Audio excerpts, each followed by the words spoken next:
ada sampai hari ini. Oleh karena kebaikan Tuhan, janji-Mu terjadi bagiku. Aku percaya berkat-Mu atasku melimpah, kebajikan, kemurahan selalu mengikutiku. Ku puji, ku sembah Kau Tuhan. Ku puji, ku sembah Kau Tuhan. Ku puji, ku sembah Kau Yesus.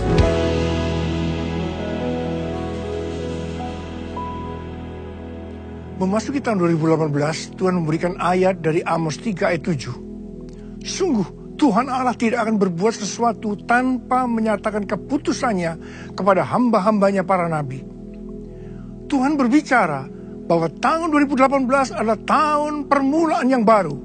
The year of new beginnings. Apa yang dimaksudkan dengan permulaan yang baru? Yang pertama, permulaan yang baru berarti yang lama sudah berlalu, yang baru sudah datang, yang sakit disembuhkan, yang lemah dikuatkan, yang miskin diperkaya. Yang kedua, permulaan yang baru itu berbicara tentang suatu perubahan. Tidak mudah untuk berubah, sebab sudah terbiasa dengan yang lama. Jadi perubahan itu adalah satu proses pembentukan.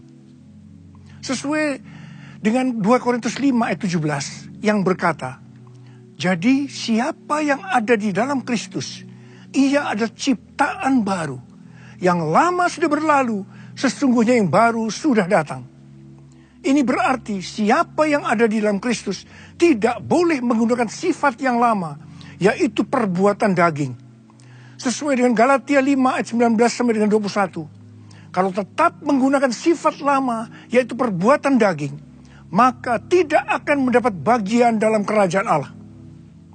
Untuk bisa hidup kudus, kita akan diproses terus-menerus oleh Roh Kudus dan firman Allah, sehingga kita menjadi serupa dengan gambar Yesus. Mereka yang menyerupai gambar Yesus akan masuk dalam proses pemuliaan, yaitu kita akan ikut dalam pengangkatan. Sesuai dengan Kolose 3 ayat 1 sampai dengan 4. Kalau kita ingin ikut dalam pengangkatan, maka kita harus mencari dan memikirkan perkara yang di atas, di mana Kristus ada, duduk di sebelah kanan Allah Bapa, bukan perkara yang di bumi. Yang ketiga, permulaan yang baru berarti suatu pemisahan. Menurut kitab Kejadian pasal 1, pada waktu Allah menciptakan langit dan bumi, pada hari pertama, yaitu permulaan yang baru, Allah memisahkan terang dari gelap. Karena Allah melihat bahwa terang itu baik. Memasuki tahun 2018, yaitu tahun permulaan yang baru, akan terjadi pemisahan orang-orang yang hidupnya dalam terang dengan orang-orang yang hidupnya dalam gelap. Sesuai dengan Wahyu 22 ayat 11 dan 12. Orang yang hidupnya dalam terang akan semakin terang. Sebaliknya yang hidup dalam gelap akan semakin gelap. Firman Allah di dalam Maliaki 3 ayat 18 berkata, bahwa kita akan melihat perbedaan antara orang benar dan orang fasik. Antara orang yang beribadah kepada Allah dan yang tidak beribadah kepada Allah.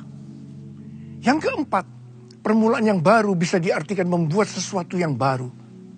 Menurut Yesaya 43 ayat 18 dan 19, dikatakan bahwa Allah sedang membuat sesuatu yang baru, yang sekarang sudah dimulai, yaitu membuat jalan di padang gurun dan sungai-sungai di padang belantara.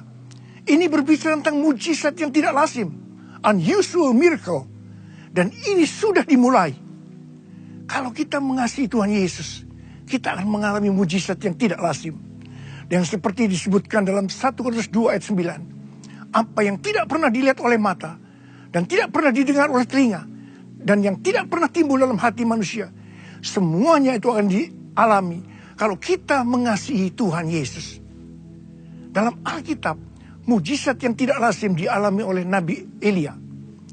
Pada saat kekeringan melanda Israel selama 3,5 tahun, pada waktu pemerintahan Raja Ahab, Elia juga kena dampaknya. Tetapi Tuhan memelihara Elia dengan cara yang ajaib.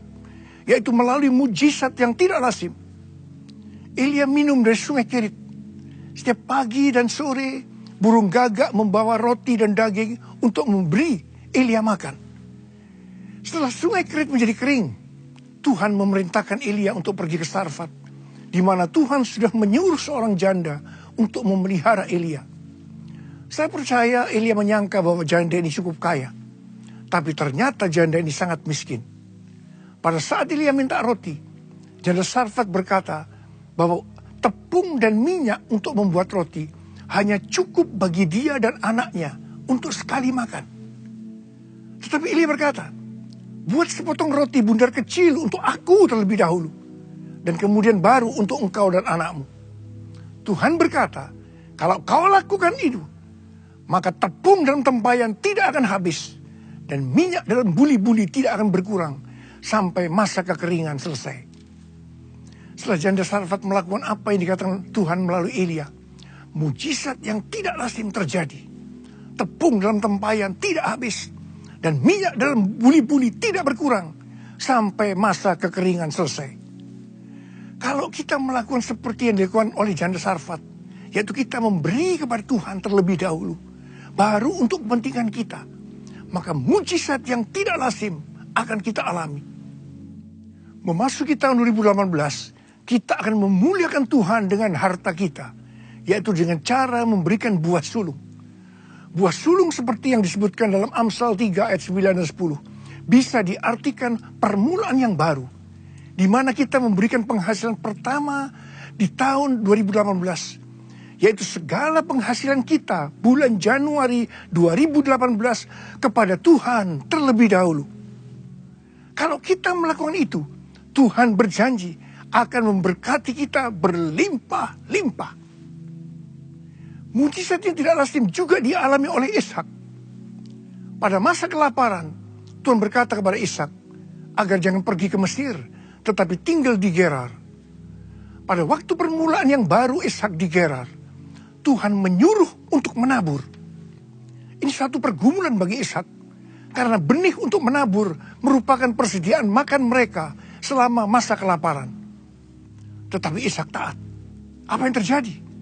Sesuai dengan Kejadian 26 ayat 12 dan 13 yang berkata, maka menaburlah Ishak di tanah itu, dan dalam tahun itu juga ia mendapat hasil 100 kali lipat, sebab ia diberkati Tuhan. Dan orang itu menjadi kaya, bahkan kian lama kian kaya, sehingga ia menjadi sangat kaya. Pesan ini juga buat kita. Tahun 2018 adalah tahun kelaparan jasmani maupun rohani. Kita jangan memakai cara-cara Mesir atau cara-cara dunia, tetapi pakai cara Tuhan. Dalam hal ini, kita diminta untuk menabur. Kalau kita menabur, maka kita akan menuai.